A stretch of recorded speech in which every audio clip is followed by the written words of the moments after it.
नमस्कार, उत्कर्ष चैनल में आपका स्वागत है। एकादशी वर्ष में पड़ने वाली 24 एकादशी में से कुछ एकादशियां हैं जो अपना बहुत महत्व रखती हैं। उत्पन्ना एकादशी की शुरुआत मानी जाती है। आज हम अश्विनी मास शुक्ल पक्ष की पापाकुशा एकादशी के महात्म के बारे में जानेंगे। यह एकादशी सब पापों को हरने वाली तथा उत्तम है। उस दिन संपूर्ण मनोरथ की प्राप्ति के लिए मनुष्यों को स्वर्ग और मोक्ष प्रदान करने वाले पद्मनाभ संज्ञक मुझे वासुदेव का पूजन करना चाहिए। जितेंद्र मुनि चिरकाल तक कठोर तपस्या करके जिस फल को प्राप्त करता है वह उस दिन भगवान गरुड़ध्वज को प्रणाम करने से ही मिल जाता है।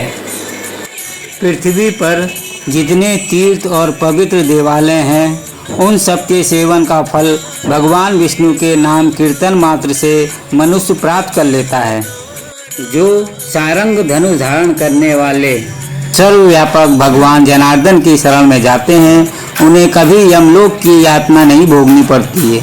यदि अन्य कार्य के प्रसंग से भी मनुष्य एकमात्र एकादशी को उपवास कर ले तो उसे कभी यम यातना नहीं प्राप्त होती है। जो पुरुष विष्णु भक्त होकर भगवान शिव की निंदा करता है, जो निर्लज जन सेवा महादेव के अलावा किसी भी तुच्छ मनुष्य को शिव के बराबर रखता है, उसे निश्चय ही नरक में गिरना पड़ता है। वह विष्णु के लोक में स्थान नहीं पाता है।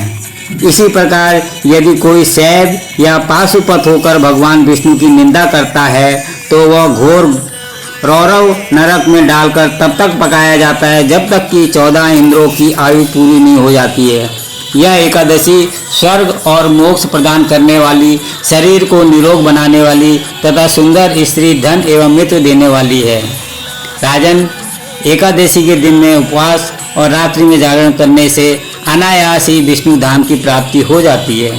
राजेन, वह पुरुष मातृ पक्ष के 10, पिता के पक्ष की 10 तथा स्त्री के पक्ष की भी 10 पीढ़ियों का उद्धार कर देता है। एकादशी व्रत करने वाले मनुष्य दिव्य रूपधारी, चतुर्भुज, गरुड़ की ध्वजा से युक्त, हाथ से सुशोभित और पीतांबरधारी होकर भगवान विष्णु के धाम को जाते हैं। अश्विनी के शुक्ल पक्ष में पापांकुशा का व्रत करने मात्र से ही मानव सब पापों से मुक्त हो श्री हरि के लोक में जाता है। जो पुरुष सुवर्ण, तिल, भूमि, गौ, अन्न, जल, जूते और छाते का दान करता है वह कभी यमराज को नहीं देखता। नृपश्रेष्ठ दरिद्र पुरुष को भी चाहिए कि वह यथाशक्ति स्नान दान आदि क्रिया करके अपने प्रत्येक दिन को सफल बनावे। जो होम, स्नान, जप, ध्यान और यज्ञ आदि पुण्य कर्म करने वाले हैं उन्हें भयंकर यम यातना नहीं देखनी पड़ती है। लोक में जो मानव दीर्घायु, धनाढ़, कुलीन और निरोग देखे जाते हैं वे पहले के पुण्यात्मा हैं। पुण्यकर्ता पुरुष ऐसे ही देखे जाते हैं। इस विषय में अधिक कहने से क्या लाभ। मनुष्य पाप से दुर्गति में पड़ते हैं और धर्म से स्वर्ग में जाते हैं।